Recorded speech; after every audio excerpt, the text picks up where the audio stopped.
Air raids on Syria along the frontier in the Golan Heights. The Israeli army has termed these airstrikes as retaliatory attack after reportedly finding explosive devices along its northern border.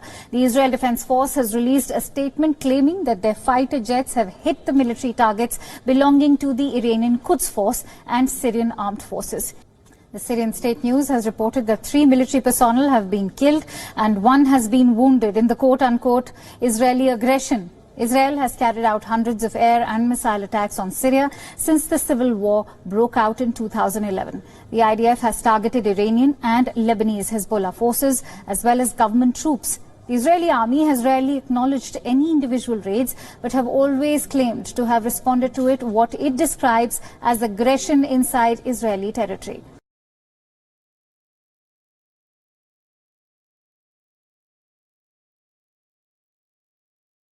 A landmark defence inquiry has found credible information of killings, abuse and cover-ups by Australian soldiers in Afghanistan. Here are the key findings of the Inspector General's confronting report. There is credible information that Australian forces were involved in the murders of 39 Afghan civilians and prisoners.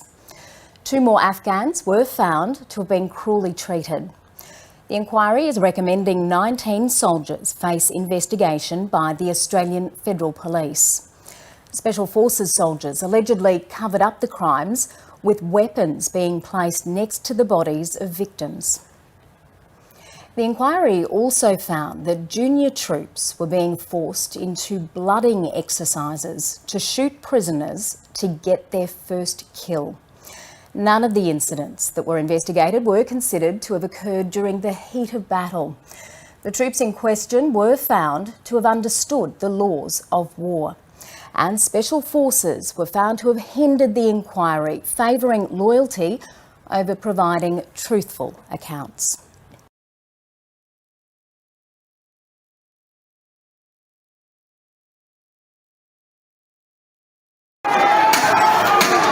Burning anger in Uganda's capital, Kampala, as word spread of the arrest of Bobi Wine, who these protesters want as president. That message was clear as they defaced images of longtime leader Yoweri Museveni. Security forces responded by firing tear gas and arresting dozens of demonstrators. But it's this moment that brought them onto the streets. About 100 kilometres away, the pop singer turned politician Bobi Wine was campaigning in Luka when he was arrested and bundled into a police van. Security forces cited repeated violations of COVID-19 restrictions. Following his arrest, Bobi Wine tweeted that resistance is a duty.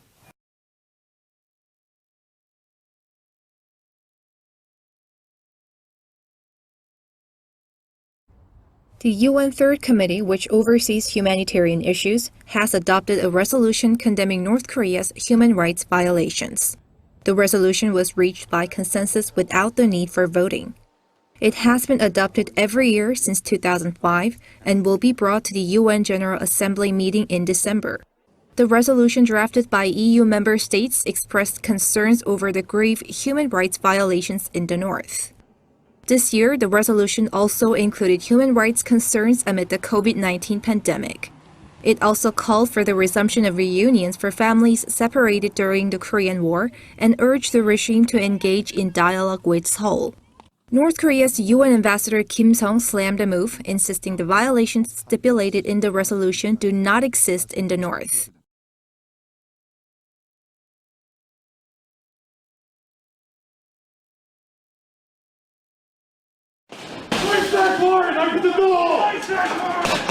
Neighbouring townhouses raided, police on the hunt for ice and heroin. And those who sell it. This 36-year-old, the alleged ringleader of a drug syndicate operating in southwestern Sydney. His 3 accused runners arrested too. Officers seized almost $1 million worth of ice, as well as cash and items they allege are proceeds of crime. They certainly realise they're in a world of serious hurt. And authorities want that pain to stick. Officers will soon be able to search drug dealers previously convicted of serious crimes and their homes and cars without a search warrant under a new trial.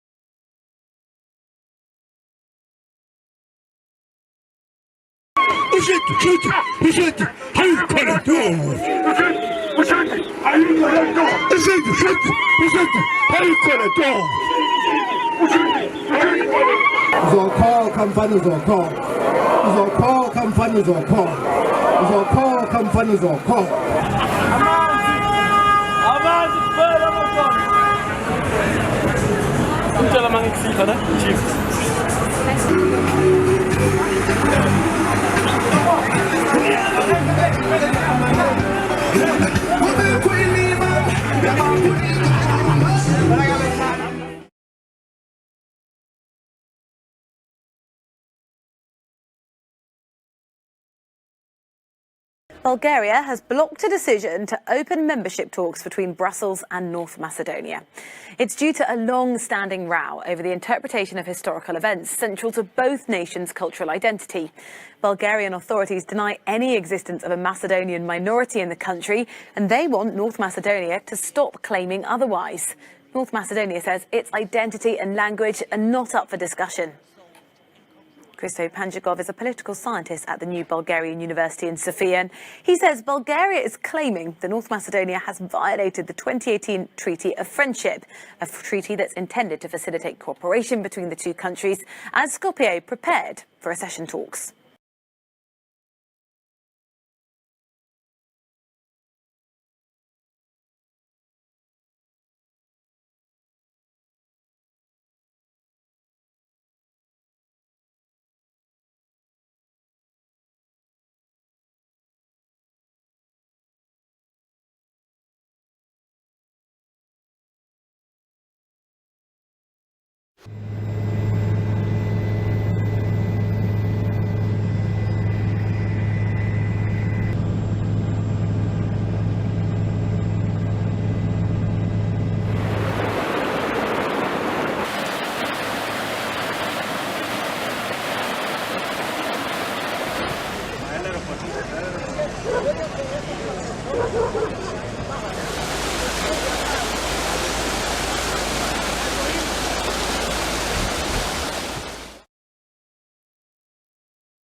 Big story that we're tracking on Vion at this hour. The Russian President Vladimir Putin has said that he is pretty alarmed by the fast rising coronavirus fatality rate in the country. In a meeting with senior government officials, Vladimir Putin said that the authorities should increase the circulation of the country's Sputnik V vaccine. Russia is nearing the 2 million mark in terms of cases and has reported over 34,000 deaths due to COVID-19. The country has one of the highest number of coronavirus infections in the world after the United States, India, Brazil and France. However, critics have accused the government of hiding the real number of cases.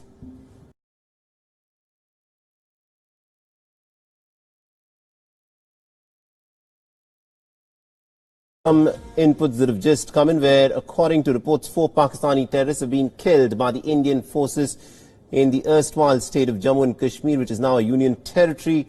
Now, according to reports, a gun battle started near the toll plaza in the area of Nagrota near Jammu.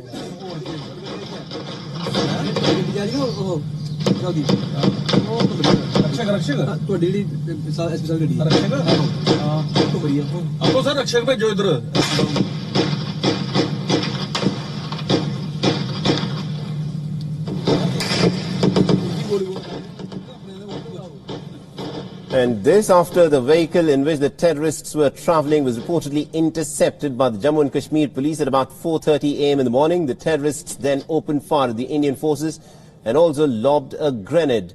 All 4 Pakistani terrorists were killed by the Indian forces in the resulting gunfight.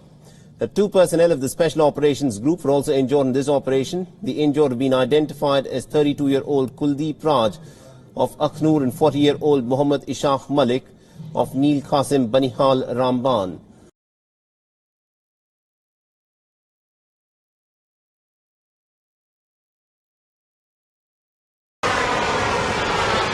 A French jetman flyer has been killed in a training accident in Dubai. Vince Raffet was part of the Jetman Dubai team, who used Kevlar wings fitted with 4 mini jet engines to perform high-speed aerial stunts. Tributes for the 36-year-old poured in on Facebook. One post from a colleague read, "Vince was a talented athlete and a much-loved and respected member of our team." Raffet was also a skydiver, famous for pulling off stunts in his jetpack and wingsuit. He once flew into the open door of a tiny light aircraft in mid-air after free-falling from the Jungfrau summit in the Swiss Alps. And he held the world record for the highest base jump, involving a leap from Dubai's Burj Khalifa skyscraper, the world's tallest building.